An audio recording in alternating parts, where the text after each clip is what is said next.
Fala galera, Jesus Cop, Douglas Gonçalves por aqui para mais um dia Atos comentado por nós. É isso aí, Atos comentado por nós. Já pega papel, caneta, os seus marca-textos, sua Bíblia. Se você tem o Atos comentado por nós, aproveita, já pega aí para você rabiscar junto. Olha só, nós já fizemos capítulo 1, 2, 3 e 4. A gente vai para o capítulo 5 hoje. Se você perdeu algum dia, não tem problema, tá tudo aqui no nosso canal do YouTube. Aproveita, ok? Aproveita. Cara, tá sendo maravilhoso. Obrigado pelo feedback de todo mundo. Ajuda muito você deixar um comentário, se você nos falar, porque a gente pode ir melhorando com aquilo que vocês estão falando.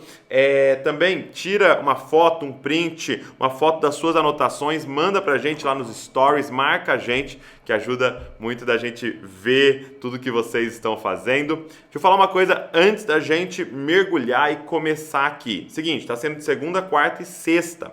Então, segunda que vem, quarta que vem, sexta, nós vamos estar juntos aqui construindo esse entendimento no livro de Atos. Espero que esteja te abençoando.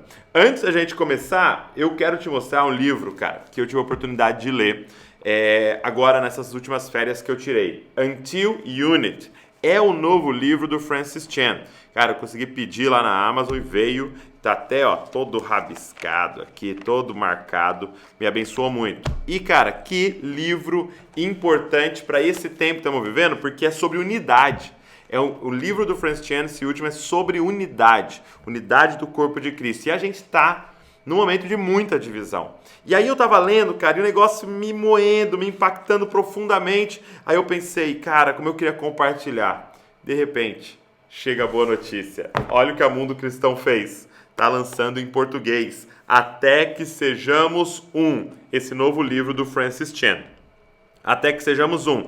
E os caras falaram com a gente, fizeram uma parceria com a gente. Eles sabem que o Francis Chan influenciou muito a gente. Então, Mundo Cristão e Jesus Cop estamos lançando e nós estamos fazendo pré-lançamento. Então vai chegar no começo de outubro. E se você está assistindo isso antes e está no pré-lançamento, vai com frete grátis para o Brasil inteiro. Se você comprar no pré-lançamento, na pré-venda, vai com frete grátis. A gente vai bancar o frete para sua casa. Por quê? Essa mensagem tem que chegar no Brasil inteiro, cara. É a mensagem para agora daquilo que a gente está vivendo no Brasil e no mundo. É unidade. A gente precisa de unidade da igreja. Você concorda comigo? Que, cara, nós temos que ser um e que o diabo está trabalhando para nos dividir. Então, até que sejamos um, é leitura obrigatória e eu quero te convidar a espalhar essa mensagem junto comigo. Aproveita a pré-venda que vai com frete grátis. O link está na descrição desse vídeo aqui, é só clicar, já pede o seu para a gente entregar na sua casa assim que chegar agora no começo de outubro. Fechou? Novo livro do Francis Chan, Até que sejamos um, tá? Já saiu em português aí, estou muito feliz. Bora então? Você está aí com o seu caderno, você está aí com a sua Bíblia, você está com o seu Atos comentado, se você tiver aí. Se você não tiver, nós deixamos com frete grátis, tá? O box com Atos, Romanos, 1 e 2 Coríntios e Hebreus. Vai te ajudar muito a estudar aí bastante. Então vamos embora, vou colocar a câmera para cima aqui e eu quero junto com você agora estudar. Nós vamos para o capítulo 5. Capítulo de número 5, ok? Vamos lá, abre aí comigo, capítulo de número 5, que diz o seguinte, olha só. Entretanto, certo homem chamado Ananias, com a sua esposa Safira, então Ananias e Safira, vendeu uma propriedade. Guarda isso que eu vou te falar. Todas as vezes que começar com entretanto, portanto, pois, por causa disso, é um conector que conecta o que ele vai falar agora com a ideia anterior. Então, sempre você vai ter que entender o que estava acontecendo para você entender isso aqui. Olha só qual é a última frase do capítulo 4. Então José, a quem os apóstolos chamavam de Barnabé, que quer dizer filho da consolação, um levita natural de Chipre, vendeu um campo que possuía, trouxe o dinheiro e o depositou aos pés dos apóstolos. Então esse Barnabé, um discípulo, ele vendeu um campo, uma propriedade dele e doou tudo para que ajudasse ali na comunidade, nas necessidades. Foi assim que não tinha necessitado entre eles. Olha que interessante. Entretanto, certo homem chamado Ananias, com sua mulher, Safira, vendeu uma propriedade. Eles fizeram a mesma coisa, venderam uma propriedade. Mas, olha o mas aqui, ó, mas reteve uma parte do dinheiro. Então eles retiveram uma parte do dinheiro, tá? O que Barnabé fez? Ele depositou tudo no pé dos apóstolos. Esses aqui venderam e retiveram uma parte.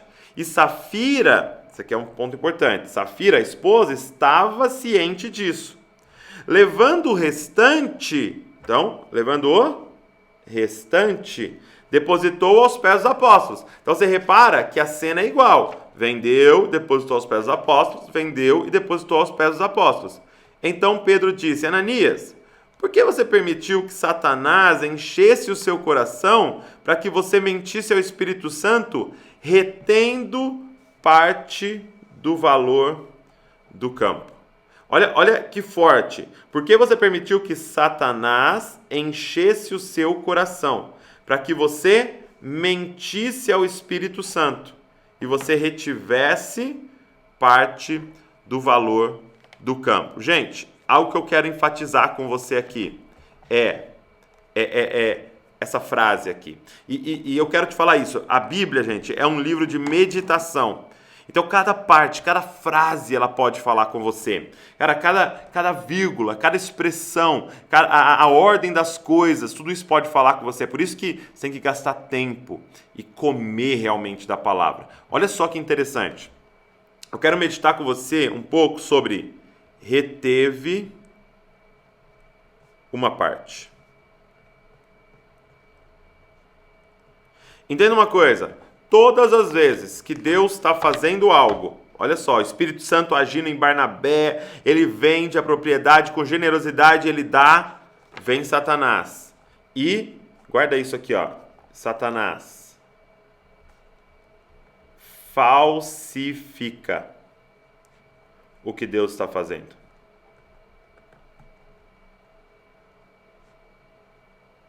E é muito doido, por quê? Porque tem aparência de ser bom, tem aparência do original. É o conceito de pirataria, sabe? Parece com o original, mas é algo falso. E por que é falso, gente? Porque ele não deu? Porque ele era um avarento e não deu nada, não vendeu e continuou comprando um monte de propriedade, queria ser mais rico que todo mundo? Não, olha que louco, ele vendeu e deu metade, mas essa é a palavra, reteve. Gente, guarda isso que eu vou te falar. Quando Satanás enche o coração de alguém, não necessariamente essa pessoa vai fazer o contrário do evangelho. Ah, não, agora o Satanás encheu o coração dele e ele é um satanista. Não, presta atenção. O que aconteceu? Ele reteve uma parte. Posso te fazer uma pergunta? Você aguenta? Existe alguma área da sua vida que você está retendo?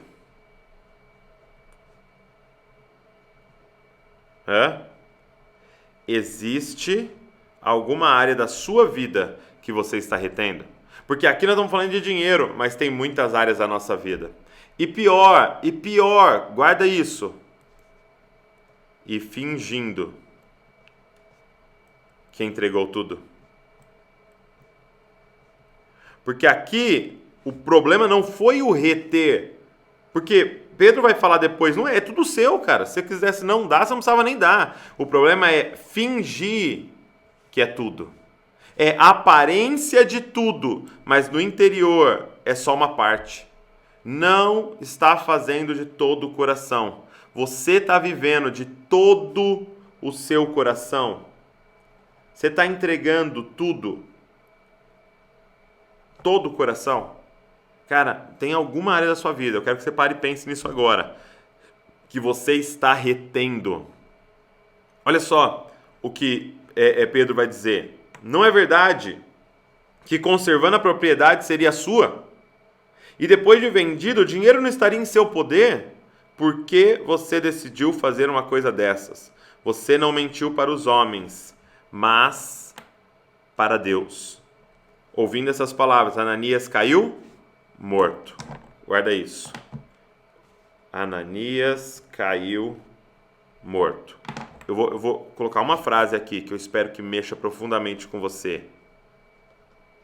Uma vida dividida gera morte.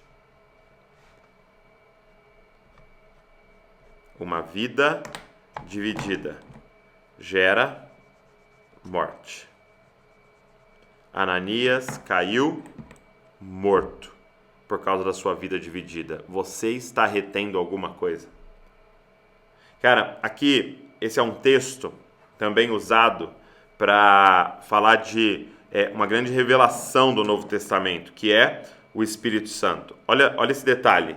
Ele diz, você mentiu para o Espírito Santo, ok?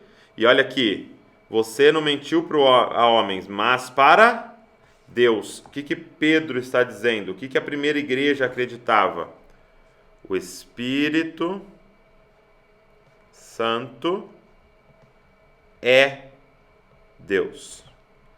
Isso aqui é um dos grandes argumentos para a Trindade. O Espírito Santo é Deus. Então ele fala, você mentiu para o Espírito Santo. Depois, você mentiu para Deus, porque o Espírito Santo é Deus. Então lembra que aqui são os atos do Espírito Santo. Ouvindo essas palavras, Ananias caiu morto, e sobreveio grande temor a todos que souberam do que tinha acontecido. Ok? Levantando-se os moços, cobriram o corpo de Ananias, e levando para fora, o sepultaram. Agora, olha que interessante o que vai acontecer aqui. Quase 3 horas depois, entrou quem? A mulher de Ananias, sem saber o que tinha acontecido. Então Pedro, dirigindo-se a ela, perguntou, diga-me, foi por essa quantia, foi por esse valor que vocês venderam aquela terra? Respondeu, sim, foi por este valor. Então Pedro disse, por que vocês entraram em acordo para tentar o Espírito do Senhor? Eis aí a porta dos que sepultaram seu marido, e eles levarão você também. No mesmo instante, ela caiu aos pés de Pedro e morreu. Entrando os moços, viram que ela estava morta e levando-a, sepultaram no lado do marido. Sobreveio grande temor a toda a igreja e todos aqueles que ouviram falar destes acontecimentos. Deixa eu falar uma coisa para você. Safira, essa mulher, foi leal a Ananias. Isso aqui, gente, é uma coisa muito importante. A gente fala muitas vezes sobre lealdade. E nós somos leais a uma pessoa, tá? Nós somos leais a uma pessoa. Agora, e quando essa pessoa está fazendo algo errado? Nem sempre a unidade, a lealdade é algo bom, porque se eu sou leal ao seu erro, eu vou ter o mesmo resultado do seu erro, eu vou ter morte como você está tendo morte. Então, aqui, a grande questão não é ser leal. O que Lucas está enfatizando é, não seja leal à pessoa, mas fiel a Deus. Olha isso. Para ser fiel a Deus, Safira precisava ser desleal com o marido. Como assim, Douglas? Isso. Ela tinha que falar, não, meu marido está mentindo. Por quê? Porque eu tenho fidelidade a Deus, maior do que lealdade a Ananias. Entenda uma coisa, lealdade é a homens. Fidelidade é a Deus. E aí, eu quero colocar algo aqui, para os homens. Se aqui na conversa Safira tivesse falado, não, meu marido, nós não vamos fazer isso, eu não vou permitir, eu vou lá falar com o pastor, eu vou lá falar com os apóstolos, ele ia se sentir traído. Mas sabe o que seria aquilo? Amor por ele. Às vezes, ser desleal com alguém é amor, porque está sendo fiel a Deus para essa pessoa. Os dois não estariam mortos. Cuidado quando você está tentando ser leal com as pessoas. Isso muitas vezes não é amor por essa pessoa. Ah não, eu não vou contrariar ela. Isso é falta de amor, porque ela está caminhando a passos largos para a morte. E você tem que ser fiel a Deus para ela. Então, você tem que entender, cara, a diferença de lealdade e fidelidade. E aí termina dizendo: e sobreveio grande temor a toda a igreja e todos aqueles que ouviram falar desses acontecimentos. Por que, gente, de tanta severidade? Por que Deus é tão severo nessa situação aqui? Poxa, o cara mentiu ali na oferta e morreu, a mulher chegou e morreu. Sabe por quê? Porque isso daqui, guarda essa palavra, é uma matriz. Essa igreja local é uma matriz, onde tudo que acontecesse aqui seria reproduzido nas próximas. É por isso que Deus é tão rigoroso com isso daqui, porque é uma matriz. E aí você tem que entender que há uma severidade maior para os líderes. Você que está me ouvindo, você que está me assistindo, se você é um líder, há uma severidade maior para nós. Por quê? Porque nós somos copiados. Nós somos padrões do fiel. Então, a galera que vai vir depois da gente vai copiar o que a gente está fazendo. Então, há uma severidade maior para nós. Então, é necessário muito temor. Vamos lá, vamos continuar. E aí diz assim, ó: muitos sinais e prodígios eram feitos entre os povos pela mão dos apóstolos. Então, você tinha muitos milagres ali acontecendo. O que são esses sinais e prodígios, né? É cura e libertação, ok? Cura e libertação. Demônios saindo e muitas curas, tá? Então guarda isso. E todos costumavam se reunir de comum acordo no pórtico de Salomão. Mas dos restantes, ninguém ousava juntar-se a eles. Porém, o povo tinha grande admiração por eles. Isso aqui é uma coisa muito interessante que gera quando alguém está vivendo a palavra de Deus. Quando uma comunidade está vivendo a palavra de Deus. Nós temos uma mistura de temor e admiração. Admiração. Temor e admiração. E aumentava sempre mais o número de crentes no Senhor, uma multidão de homens e mulheres, a ponto, olha isso, a ponto de levarem os enfermos até pelas ruas e os colocarem sobre leitos e macas, para que, ao passar, Pedro, ao menos a sombra se projetasse sobre alguns deles. E eles eram ali curados pela sombra de Pedro. Sabe o que eu vou lembrar para você aqui? Obras maiores. Lembra que Jesus olhou para os discípulos e falou: se creres em mim, fará obras iguais às minhas e ainda maiores farão. Você lembra de alguma vez a sombra de Jesus curando? O que é isso, gente? Obras maiores. Vinha também muita gente, das cidades vizinhas de Jerusalém, levando doentes e atormentados por espíritos imundos, e todos eram curados. Então lembra? Cura e libertação. Levantando-se, porém, o sumo sacerdote e todos os que estavam com ele, isto é, do partido dos saduceus, ficaram com muita inveja. Então, aqui, gente, o que nós estamos vendo é o avivamento de Jerusalém. Tá?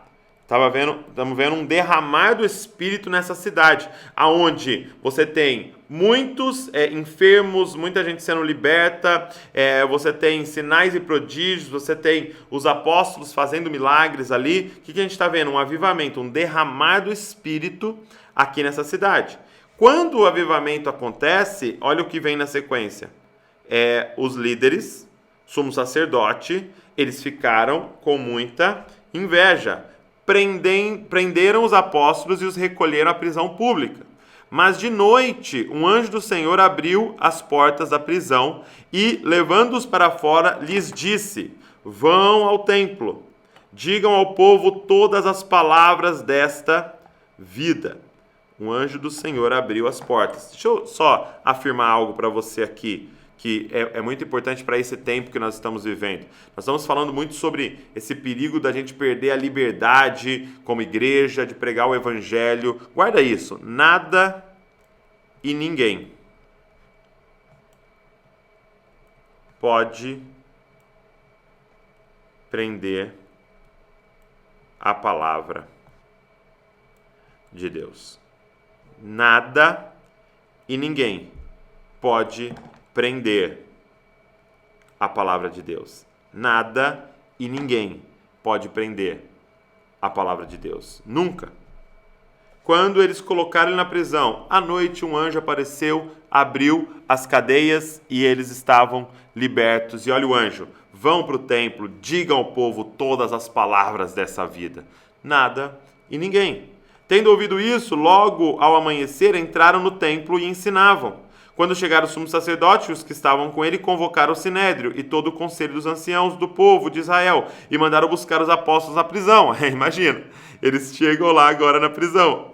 Mas quando os guardas chegaram lá, não os encontraram no cárcere. Voltando, relataram dizendo: encontramos a prisão fechada, com toda a segurança, e as sentinelas nos seus postos, juntos às portas. Mas abrindo as portas, não encontramos ninguém. Gente, sabe o que a perseguição faz? Só faz a gente crescer mais. Quanto maior a perseguição, guarda isso. Quanto maior a perseguição, maior o avanço do Evangelho. Eu vi uma frase, se eu não me engano, ok? É um provérbio, é um ditado mexicano, tá? E ela dizia assim, ó, vou até anotar para você aqui, ó. Olha isso, se não tem a ver com a gente. Tentaram nos enterrar. Tentaram nos enterrar. É isso que estão tentando fazer aqui com os discípulos. Tentaram nos enterrar, mas não sabiam que somos sementes. Ah, meu irmão, o que acontece quando você enterra uma semente? Nasce uma árvore. Nasce uma árvore com muitos frutos, com ainda mais sementes que se espalham por toda a parte. Então, assim, entenda uma coisa, estão tentando nos enterrar, mas o que eles não sabem é que nós somos sementes, o poder da ressurreição está nas nossas vidas. E aí, eles abrem, não tem ninguém lá, e olha o que acontece.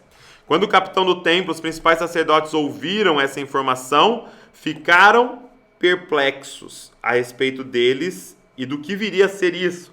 Olha que interessante, gente, eles ficaram perplexos. Sabe aquela palavrinha? Uau! Nesse momento, alguém chegou e lhes comunicou: vejam, os homens que os senhores prenderam estão no templo ensinando o povo. Gente, olha o que a arrogância faz com a pessoa. Ele está perplexo, ele está uau, ele está dizendo: meu Deus, eu nunca vi nada assim, como, quem são esses caras? E eles estão lá ensinando. Não era para você ir lá e aprender com esses caras, já que você está vendo que tem algo extraordinário acontecendo? Mas a arrogância é tão grande que ele não aprende nada.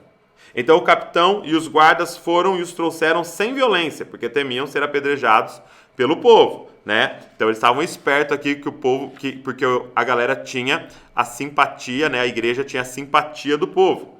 Trouxeram os apóstolos e, apresentando-os ao sinédrio, e o sumo sacerdote os interrogou, dizendo: não é verdade que ordenamos expressamente, lembra que eles ordenaram, não fale mais esse nome, que vocês não ensinassem nesse nome?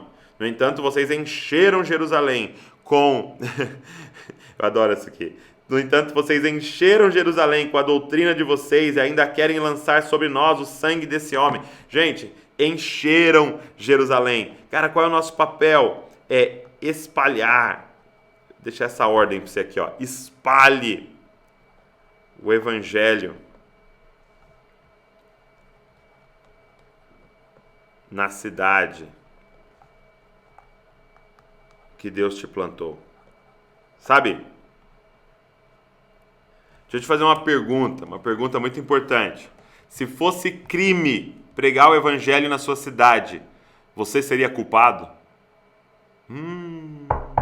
Se fosse crime pregar o evangelho na sua cidade, você seria culpado? Você seria preso? Ou você não seria ameaça nenhuma?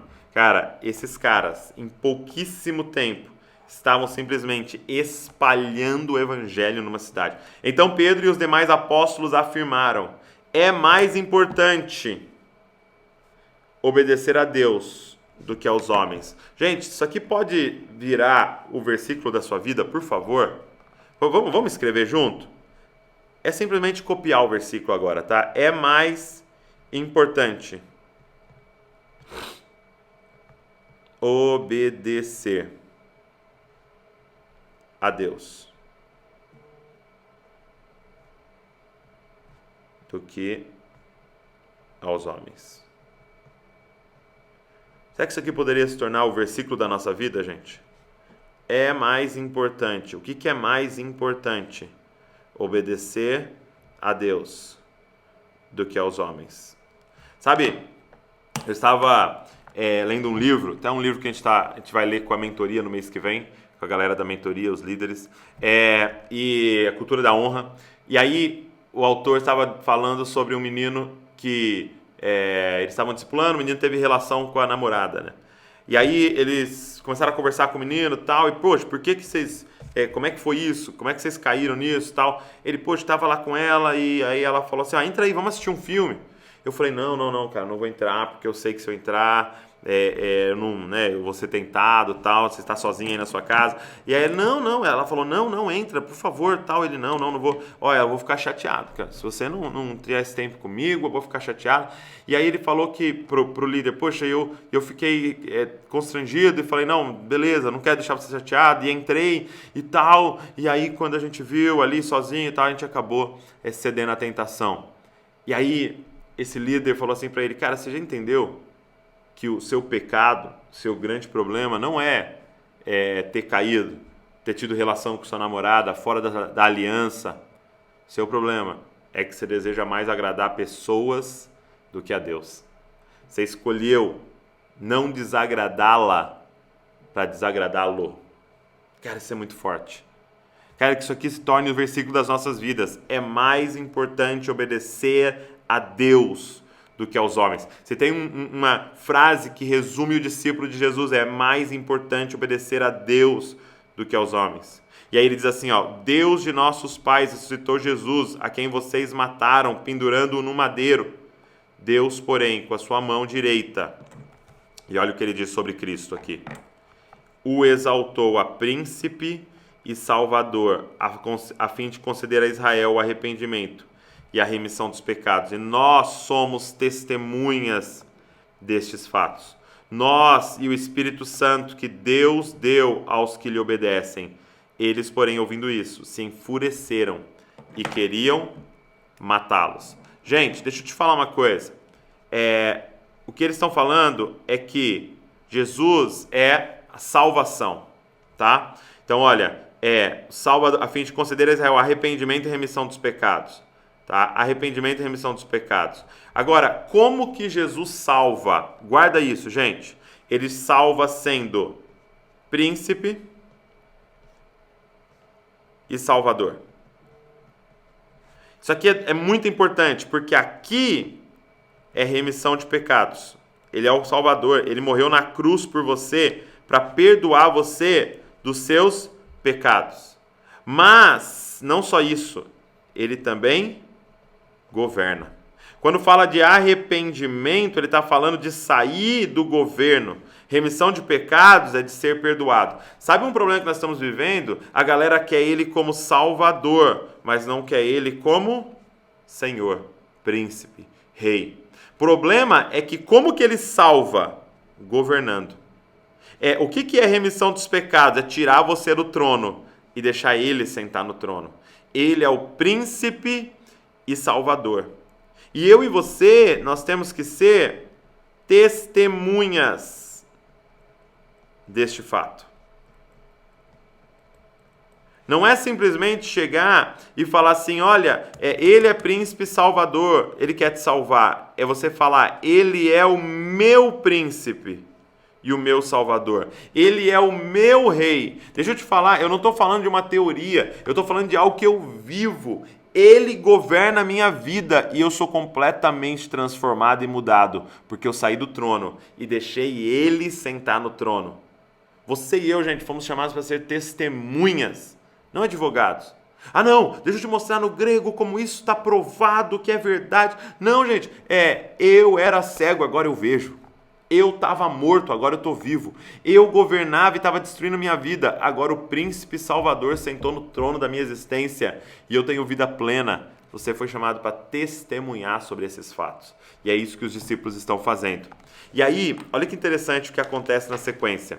Mas levantando no sinédrio um fariseu chamado, olha que interessante, Gamaliel. Quem lembra de Gamaliel aí? Foi o mestre de Paulo, né? Ou Saulo, que daqui a pouco vai entrar na história aqui. Mestre da lei, respeitado por todo o povo, mandou que os apóstolos fossem levados para fora por um momento. Então ele vai dar uma palavra ali com com todos os líderes ali. Então disse ao sinédrio: Israelitas, tenham cuidado com o que vocês vão fazer a estes homens, porque algum tempo atrás se levantou Teudas, dizendo ser alguém muito importante, ao qual se juntaram cerca de 400 homens, mas ele foi morto. E todos que lhe obedeciam se dispersaram e foram reduzidos a nada. Depois desse, levantou-se Judas, o galileu, nos dias do recenseamento, levou muitos consigo. Também este foi morto, e todos os que lhe obedeciam foram dispersos. Nestes casos, então aqui, o que ele está falando? Sobre falsos messias, ok? Homens que se levantavam declarando que eram o Messias enviado, mas eram mortos e todo mundo se dispersava. Neste caso de agora, digo a vocês, não faça nada contra esses homens. Olha só o que ele vai dizer, isso aqui é genial. Deixem que vão embora, porque se este plano ou esta obra vem de homens, será destruído. Mas se vem de Deus, vocês não poderão destruí-los e correm o risco de estar lutando contra Deus. Gente. Eu vou escrever isso aqui para você. Os planos de Deus não podem serem frustrados. Ninguém, ouça de novo, ninguém vence uma batalha contra Deus. Ninguém vence uma batalha contra Deus. Os planos de Deus não podem ser frustrados. Gente, se você que está aqui, se Deus falou com você, se Deus te apontou para algo, vai com toda a força, porque os planos de Deus não podem ser frustrados. Quem lutar contra isso está lutando contra Deus. E os membros do Sinédrio concordaram com Gamaliel. Então chamaram os apóstolos e açoitaram eles. Os açoitaram. E ordenando-lhes que não falassem no nome de Jesus, os soltaram. Então, gente, não passa rápido por essa frase. Eles foram açoitados, meu irmão. Sim, eles foram açoitados. Você consegue imaginar isso? Eles foram espancados. Eles, com as costas todas sangrando, aberta, aparecendo ali toda a pele, a carne viva. É isso que você tem que imaginar aqui. Como é que esses caras saíram daquele lugar? E eles se retiraram do Sinédrio muito alegres por ter sido considerados dignos de sofrer afronta por esse nome. E todos os dias no templo e de casa em casa não cessavam de ensinar e a pregar que Jesus é o Cristo. Meus amigos, nós estamos aqui diante da primeira surra dos apóstolos, dos discípulos de Jesus. E aí eles saem alegres. Isso não te choca? Alguém com as costas abertas, tendo sido espancado, sair alegre? Quando a mídia nos critica, quando a mídia nos calunia, quando há uma perseguição, como é que a gente fica? Sabe como eles ficaram? Alegres. Aqui surge uma pergunta. O que era sucesso para os discípulos? Porque o que é alegria? Ter sucesso. O que é sucesso? O que tem de sucesso nisso aqui, gente? Sabe o que é sucesso para os discípulos? O nome já diz, discípulo, gente. Parecer com Jesus. Sucesso. Guarda isso. Para um discípulo é ser igual ao mestre. Quando eles saíram com as costas abertas, eles estavam felizes. Por quê? Porque aquelas costas faziam ele se parecer com Jesus. Cara, você tem noção disso? Que sucesso não é ter coisas, sucesso não é ter fama, sucesso não. Sucesso é ser cada dia mais parecido com Jesus. Cara, isso é demais. O que você sente quando você ouve isso, cara? Eu fico assim, como diz o Luciano Subirá, aleluiado com isso daqui. E aí, bora pro capítulo número 6? Então vamos lá. Então é o seguinte, olha só que interessante. Capítulo número 6 começa assim, ó. Naqueles dias, aumentando o número de discípulos, houve murmuração, olha só, murmuração dos helenistas contra os hebreus. Então vamos lá, vamos entender quem são os helenistas e quem são os hebreus. Os helenistas eram judeus de fala grega. Ou seja, eram judeus que haviam sido dispersos para outras nações, tá? E eles foram influenciados por essas outras nações, inclusive na língua, tá? Então eles eram judeus, mas que tinham a fala grega. Porque, e olha qual é a murmuração, tá? Guarda essa palavra murmuração. Porque as viúvas deles estavam sendo esquecidas na distribuição diária. Então ali já começou a querer ter dois grupos. Era a igreja daqueles que eram judeus de fala hebraica ali e a igreja daqueles que eram judeus de fala grega, que haviam sido influenciados por outras culturas. Havia um preconceito desse aqui que não saiu de Israel e esse que saiu e tal. Então começou ali aquela divisão. Então os 12 convocaram a comunidade dos discípulos e disseram, olha só, não é correto que nós abandonemos a palavra de Deus para servir as mesas. Então aqui tem algo muito importante. Qual que é o foco da liderança? Oração e palavra. Olha só que interessante. Oração e palavra. Então ele está dizendo, nós não podemos se preocupar tanto com essa estrutura que a gente precisa ter, a ponto de abandonar esses pilares. Por isso, irmãos, escolham entre vocês 7 homens de boa reputação. Então guarda esses elementos aqui, ó. Olha que legal.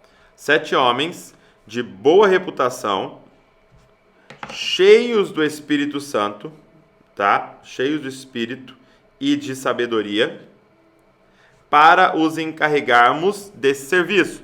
De quem que eles estão falando, gente, aqui? Dos diáconos. Então, quem são os diáconos? A primeira coisa que eu quero te mostrar de quem são os diáconos é qual que é a função deles. Cessar a murmuração. Então, começou a ter murmuração. Quem eles levantaram? Os diáconos. Qual é o trabalho de um diácono ou de alguém que está servindo na igreja? Parar a murmuração. E eu quero colocar entre parênteses, unidade. Por quê? Porque estava tendo divisão aqui. Gente, o papel da liderança. Unidade. O papel da liderança na igreja, daqueles que servem na igreja, é não murmurar, cessar a murmuração, não dividir, mas gerar unidade. Olha as características dele. Boa reputação. Ou seja, uma aprovação da comunidade em relação àquele homem. Segundo, terceira coisa, né? Cheio do Espírito. Cheio do Espírito Santo. Olha isso, gente. Então vamos ter que ter discernimento. E, por último, diz que é cheio de sabedoria. Cheio de sabedoria de Deus, para os encarregarmos desse serviço.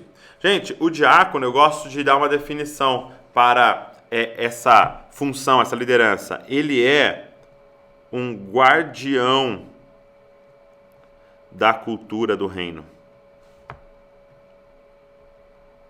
Porque enquanto o apóstolo está lá, estudando, preparando, em oração, discernindo, pode acontecer de a comunidade estar se desviando da cultura do reino de Deus. Quem são os guardiões da cultura? essa galera levantada para liderar ali no meio da comunidade que eles chamam de diáconos. Quanto a nós, nos consagraremos à oração e ao ministério da palavra. Então, como eu tinha dito para vocês, a oração e palavra. O parecer agradou a todos, então elegeram, olha os primeiros diáconos aqui, gente. Estevão, homem cheio de fé e do Espírito Santo, Filipe, Prócoro, Nicanor, Timão, Pármenas e Nicolau, prosélito de Antioquia. Então tá aqui uma listinha legal para você escolher nomes para o seu filho aí, se for menino. Estevão, Filipe, mais normal, agora Prócoro, olha que diferente. Nicanor, Timão, Pármenas e Nicolau. Apresentaram estes homens aos apóstolos que, orando, lhes impuseram as mãos. Gente, se impuseram as mãos é muito interessante. Por quê? Porque impor as mãos diz respeito a compartilhar dons espirituais. É a mesma coisa que Deus falou para Moisés impor as mãos sobre líderes lá em Israel para compartilhar sabedoria para que eles tivessem o mesmo espírito de liderança. A palavra de Deus crescia em Jerusalém, o número dos discípulos aumentava, também um grande grupo de sacerdotes obedecia à fé. Então, Lucas vai parar e dar mais um relatóriozinho. A palavra de Deus crescia em Jerusalém e o número dos discípulos aumentava. Estava até convertendo sacerdotes ali. Então, guarda isso. Crescimento é resultado de cessar a murmuração. Em outras palavras, unidade. Se a gente fosse colocar o contrário, qual é o jeito de travar o avanço da igreja? É murmuração e divisão. Quando cessa a murmuração e a unidade, você vai sempre ter crescimento. Isso é algo muito importante. Estevão, cheio da graça e do poder, então olha agora o que um dos diáconos vai fazer. Fazia prodígios e grandes sinais. Então, isso aqui é um versículo muito importante, que você tem um diácono fazendo prodígios e sinais entre o povo. Você pode pensar assim, não, somente os apóstolos faziam. Não, aqui você tem Estevão, que não era considerado por eles um apóstolo, provavelmente um evangelista fazendo prodígios e grandes sinais. Então, cura, libertação. Então, alguns dos que eram da sinagoga, chamado dos libertos, dos sirineus, dos alexandrios, dos da Cilícia, da província da Ásia, se levantaram e discutiam com Estevão. Então, a liderança estava enfurecida. Provavelmente também porque sacerdotes estavam se convertendo. Mas eles não podiam resistir à sabedoria. Isso aqui é demais. Eles não podiam resistir à sabedoria e ao espírito pelo qual ele falava. Então, repara que não fala da inteligência dele, da apologética dele. Não, está falando do espírito que dava sabedoria para ele. Então, subornaram alguns homens para que dissessem: ouvimos este homem proferir blasfêmia contra Moisés e contra Deus. E atiçaram o povo e os anciãos e os escribas, e investindo contra Estevão, o agarraram e levaram ao sinédrio. Então, aqui começa mais uma perseguição. E eu quero já te dar um spoiler. O que acontece, gente? O Espírito Santo vem, o Espírito Santo capacita eles. Nós temos o que eu escrevi aqui, chamei de um avivamento em Jerusalém. E quando isso acontece, há uma grande tentação: permanecer naquele lugar. Mas eu disse para vocês que o Espírito Santo vem para quê? Para uma chama missionária no nosso coração. Ele vem para que a gente seja testemunha. Então você vai ter aqui agora a perseguição que desencadeou que a igreja saísse de Jerusalém e começasse a se espalhar por toda parte. Então eles começam essa perseguição que eu quero ousar dizer para você: permissão de Deus, para que haja um crescimento do reino de Deus. E atiçaram o povo e os anciãos, e aí eles agarram e levam ele ao sinédrio. Apresentaram testemunhas falsas que disseram: esse homem não para de falar contra o lugar santo e contra a lei. Olha a acusação deles, que ele estava falando contra o templo e contra a lei. Nós ouvimos dizer que esse Jesus Nazareno destruirá este lugar e mudará os costumes que Moisés nos deu. Todos que estavam sentados no sinédrio, fitando os olhos em Estevão, viram o seu rosto como se fosse o rosto de um anjo. Deixa eu te fazer uma pergunta, porque é o tema do que a gente está vendo juntos aqui. Como fica o seu rosto quando você é caluniado, perseguido? Posso fazer essa pergunta? Como fica o seu rosto quando você é caluniado, perseguido? Fitando os olhos em Estevão, vira o seu rosto como se fosse o rosto de um anjo. Por quê, gente? Porque uma coisa que o discípulo de Jesus aprende é que não sou eu que me defendo. Não sou eu que me justifico. Não sou eu que... eu não fui chamado para defender a minha honra, a minha palavra. Eu fui chamado para defender Cristo.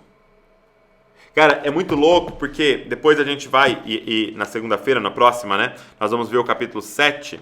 Deixa eu te dar um pequeno spoiler aqui do capítulo 7. Então o sumo sacerdote perguntou a Estevão, isso é de fato assim? Sabe o que isso quer dizer? Qual que é a sua defesa? Então respondeu Estevão, irmãos e pais, escutem, o Deus da glória. Qual que é a sua defesa? Irmãos, escutem uma coisa, Deus... Ele entende que ele não está ali para se defender, ele está ali para defender a Deus, ele está ali para ser testemunha do Altíssimo. Gente, quando é que as calúnias, as perseguições vão parar de nos paralisar, de nos transtornar? Quando você entender que ele já prometeu, vão nos perseguir, vão nos caluniar, e você não foi chamado para se defender, você foi chamado para pregar, espalhar o evangelho. Isso aqui torna Estevão, os discípulos, essa primeira igreja, com a palavrinha que eu gosto muito, inofendível. Que é isso, Douglas? Inofendível. Impossível de ofender. Meu irmão, eles estão caluniando, eles pagaram pessoas para falar contra Estevão, e ele não gasta um minuto se defendendo. Será que a gente não está errado como igreja? Aqui no Brasil, será que a gente não está colocando todas as nossas fichas em nos defender? Quando você fica sabendo que nos caluniaram, como é que fica o seu rosto? Quando eu olho para você, nós como igreja, como somos caluniados, como é que está o nosso rosto? Será que o mundo poderia falar, uau, caluniamos eles, e olha para eles, é o rosto como de um anjo, calmo, sereno, com a glória de Deus. Nós somos chamados para ser inofendíveis, porque é impossível ofender alguém que já está morto. Estevão sabia, cara. Estevão não foi morto somente aquelas pedras, ele foi morto na cruz do Calvário junto com Cristo Jesus. E como é que se ofende um morto? Como é que um morto se ofende? Sabe, eu vi uma vez Michael W. Smith dizendo isso. Ele falou assim, eu fiz uma escolha na minha vida de ser inofendível, de nunca me ofender com ninguém. Aí eu olhei aquilo, ouvi aquilo, eu falei, não tem como. E ele mesmo explicou, ele falou assim, porque você me ofender, eu não tenho opção, isso aí pode acontecer. Mas eu me sentir ofendido é uma opção minha. Deus quer nos fazer inofendível.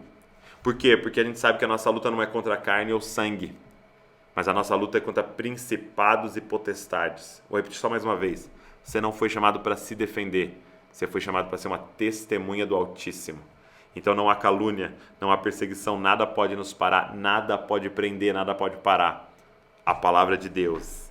E eu fico assim, impressionado com essas histórias que nos ativam, cara. Que nos ativam. Sabe, quando você vai lendo isso aqui, vai se tornando carne em você, te desafiando a ir além na sua busca e na sua missão ao lado de Jesus. Cara, espero que tenha te abençoado. Seguinte, na próxima nós vamos entrar no capítulo 7 e 8, que é o sermão que Estevão prega e como Estevão morre. Deixa eu te falar uma coisa que eu falei lá no início. Se esse conteúdo te abençoa, eu queria te pedir uma ajuda.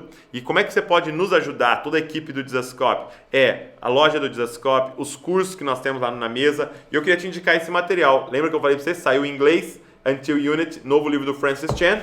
E agora está saindo em português aqui. Em outubro sai no Brasil e a gente fez uma parceria com a Mundo Cristão. Dá uma olhada, que livraço lindo. Esse aqui é o inglês, está saindo em português. O português é mais bonito que o inglês, gente. Está saindo agora em português, vai sair em outubro e ele está na pré-venda. Como é que você faz para adquirir na pré-venda?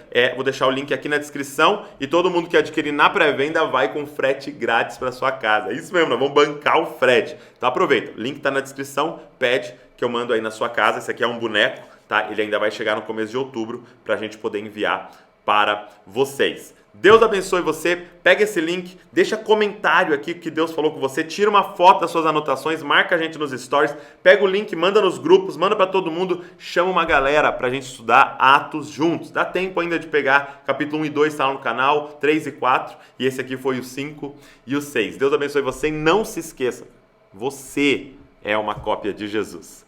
Valeu!